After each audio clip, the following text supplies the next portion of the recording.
Hi friends, SPM క్రియేషన్స్కి స్వాగతం. Friends, ఈపీఎఫ్ఓకి సంబంధించిన మరొక అప్డేట్. ఈపీఎఫ్ఓ సభ్యులకు ఇది గుడ్ న్యూస్ అని కూడా చెప్పవచ్చు. ఈపీఎఫ్ఓ సభ్యులకు అధిక రాబడి వచ్చేలా కేంద్ర సర్కార్ కీలక నిర్ణయం. ఆ నిర్ణయం ఏంటో తెలుసుకోవాలంటే ఈ వీడియో స్కిప్ చేయకుండా పూర్తిగా ఎండ్ వరకు చూడగలరు. అలాగే ఈపీఎఫ్ఓకి సంబంధించిన మరిన్ని అప్డేట్స్ కోసం మన ఛానల్ను సబ్స్క్రైబ్ చేసి లైక్ చేస్తూ కామెంట్ చేయగలరు. అలాగే షేర్ చేయగలరు. మరిన్ని వీడియోస్ కోసం మన ఛానల్ను సబ్స్క్రైబ్ చేశాక పక్కనున్న బెల్ ఐకాన్ను క్లిక్ చేయడం ద్వారా మేము చేసే ప్రతి వీడియో మీకు నోటిఫికేషన్గా రావడం జరుగుతుంది. ఫ్రెండ్స్, జనవరి 1, 2025 నుండి కేంద్రీకృత పెన్షన్ చెల్లింపు వ్యవస్థ సిపిపిఎస్ పూర్తి రోల్అవుట్ను కూడా సెంట్రల్ బోర్డ్ ఆఫ్ ట్రస్టీస్ ఆమోదించింది. Employees provident fund organisation EPFO కొత్త ఆప్షన్ తీసుకొచ్చింది.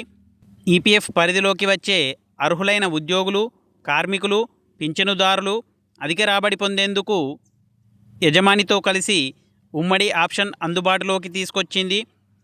ఈపీఎఫ్ పరిధిలోకి వచ్చే అర్హులైన వారు అధిక పింఛన్ పొందేందుకు ఈ వెసులుబాటును తీసుకొచ్చింది. Employees provident fund organisation central board of trustees CBT దాని చందాదారుల అధిక ఆదాయాన్ని సంపాదించడానికి ఎక్స్చేంజ్ ట్రేడెడ్ ఫండ్ ఈటీఎఫ్ పెట్టుబడుల కోసం రిడిమ్షన్ పాలసీని ఆమోదించినట్లు కార్మిక మంత్రిత్వ శాఖ నవంబర్ 30 శనివారంన ప్రకటించింది.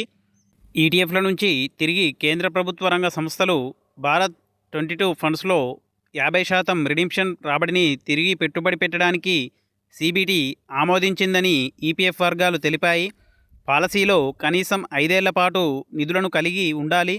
మిగిలిన ఆదాయాన్ని ప్రభుత్వ సెక్యూరిటీలు, కార్పొరేట్ బాండులు వంటి ఇతర ఆర్థిక సాధనాల్లో పెట్టుబడి పెట్టినట్లు ఈపీఎఫ్ఓ వర్గాలు తెలిపాయి. Securities and exchange board of India సెబీచే నియంత్రించే ప్రభుత్వ రంగ సంస్థ స్పాన్సర్డ్ ఇన్ఫ్రాస్ట్రక్చర్ ఇన్వెస్ట్మెంట్ ట్రస్టులు, రియల్ ఎస్టేట్ ఇన్వెస్ట్మెంట్ ట్రస్టులు జారీ చేసిన యూనిట్లలో పెట్టుబడులకు సంబంధించిన మార్గదర్శకాలను సిబిటి ఆమోదించిందని మంత్రిత్వ శాఖ విడుదల చేసింది. ఈపీఎఫ్ స్కీమ్ 1952కి గణనీయమైన సవరణను కూడా బోర్డు ఆమోదించింది. ప్రస్తుత నిబంధనల ప్రకారం నెలలో ప్రతి 24వ తేదీ వరకు పరిష్కరించిన క్లెయిములకు వడ్డీని ముందు నెల చివరి వరకు మాత్రమే చెల్లించాలి. ఇప్పుడు సెటిల్మెంట్ తేదీ వరకు వడ్డీ సభ్యునికి చెల్లించనున్నారు.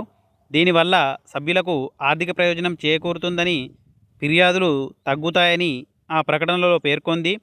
అంతేకాకుండా సిబిటి ఈపీఎఫ్ఓ అమ్నెస్టీ స్కీమ్ 2024ని కేంద్ర ప్రభుత్వానికి సిఫారసు చేసింది. పెనాల్టీలు లేదా చట్టపరమైన పరిణామాలను ఎదుర్కోకుండా యజమానులను స్వచ్ఛందంగా బహిర్గతం చేయడానికి, గతంలో పాటించిన నిబంధనలను సరిదిద్దడానికి ప్రోత్సహించడానికి ఈ పథకం రూపొందించడం జరిగింది. ఈ పథకం ఉపాధి కల్పనను ప్రోత్సహించడానికి, ఆర్థిక వ్యవస్థలో ఉద్యోగాల అధికారీకరణకు ప్రోత్సహించడానికి యూనియన్ బడ్జెట్ 2024-25లో ప్రకటించిన ఉపాధి సంబంధిత ప్రోత్సాహక పథకం అమలుకు మద్దతు ఇస్తుంది. అనేక చిన్న సంస్థలు ఎంఎస్ఎంఈ ఈఎల్ఐ పథకం కింద ప్రయోజనాలను పొందాలనుకునే అవకాశం ఉంది. అయితే ఈపీఎఫ్ఓ కింద నమోదు చేయడంలో ఆందోళన చెందుతారని ఆ ప్రకటన తెలిపింది. ఏప్రిల్ 28, 2024 నుంచి రెట్రోస్పెక్టివ్ ఎఫెక్టుతో ఈడీఎల్ఐ ప్రయోజనాల పొడిగింపును కూడా బోర్డు ఆమోదించింది. ఈ పథకం కింద 2.5 లక్షల రూపాయల నుండి 7 లక్షల వరకు బీమా కవరేజీపై ఆధారపడిన వారికి అందించడం జరుగుతుంది. మరణం విషయంలో సభ్యుడు 6,385 కోట్ల మిగులును సూచించి యుక్చరియల్ వాల్యుయేషన్ ద్వారా మద్దతుగా ప్రతిపాదన చేసింది. ఈపీఎఫ్ఓ సభ్యులకు నిరంతరాయ ప్రయోజనాలను అందించడానికి ఆమోదించడం జరిగింది.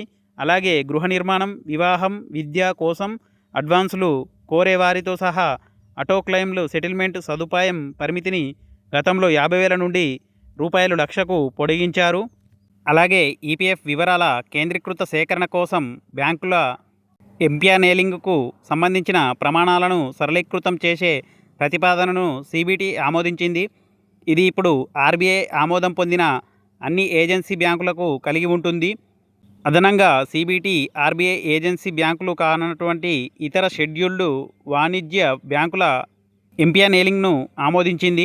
అయితే మొత్తం ఈపీఎఫ్ఓ సేకరణలో కనీసం 0.2% ఉంటుంది. ఈ ప్రమాణం మునుపటి 0.5% నుండి సడలించినట్లు కేంద్ర మంత్రిత్వ శాఖ విడుదల చేసిన ప్రకటనలో పేర్కొంది. జనవరి 1, 2025 నుండి కేంద్రీకృత పెన్షన్ చెల్లింపు వ్యవస్థ సిపిపిఎస్ పూర్తి రోలౌట్ను కూడా బోర్డు ఆమోదించింది. ఈపీఎఫ్ఓ ఐటీ ఆధునీకరణ ప్రాజెక్టులో భాగంగా సిపిపిఎస్ అమలు అవుతుంది. ఇది ఈపీఎఫ్ఓ 7.8 మిలియన్ల ఈపీఎస్ పెన్షనర్లకు ప్రయోజనం చేకూరుస్తుంది. ఇది భారతదేశం అంతటా క్రమబద్ధీకరించిన పింఛనును పంపిణీ కలిగి ఉంటుంది. పింఛనుదారులు తమ పెన్షన్ను దేశవ్యాప్తంగా ఏదైనా బ్యాంకు లేదా బ్రాంచ్ నుండి యాక్సెస్ చేయడానికి వీలు కల్పిస్తుంది. క్లెయిమ్ ప్రాసెసింగ్ను వేగవంతం చేయడం లేదా సమర్పణలకు బ్యాంకుకు వెళ్లాల్సిన అవసరాన్ని తొలగించడం జరిగింది. 2024 ఆర్థిక సంవత్సరంలో ఈపీఎఫ్ఓ 1.82 లక్షల కోట్ల మొత్తానికి 44.5 మిలియన్ క్లెయిమ్లను పరిష్కరించింది. ప్రస్తుత ఆర్థిక సంవత్సరంలో 38.3 మిలియన్ల క్లెయిమ్లు ఇప్పటికే 1.57 లక్షల రూపాయలు కోట్లకు పైగా పరిష్కరించింది. ఫ్రెండ్స్, చూశారు కదా ఈ వీడియో మీకు నచ్చినట్లయితే మన ఛానల్ను సబ్స్క్రైబ్ చేసి లైక్ చేస్తూ కామెంట్ చేయగలరు, అలాగే షేర్ చేయగలరు. మరిన్ని అప్డేట్స్ కోసం మన ఛానల్ను సబ్స్క్రైబ్ చేశాక పక్కనున్న బెల్ ఐకాన్ను క్లిక్ చేయడం ద్వారా మేము చేసే ప్రతి వీడియో మీకు నోటిఫికేషన్గా రావడం జరుగుతుంది. Thank you friends, thanks for watching. Thank you.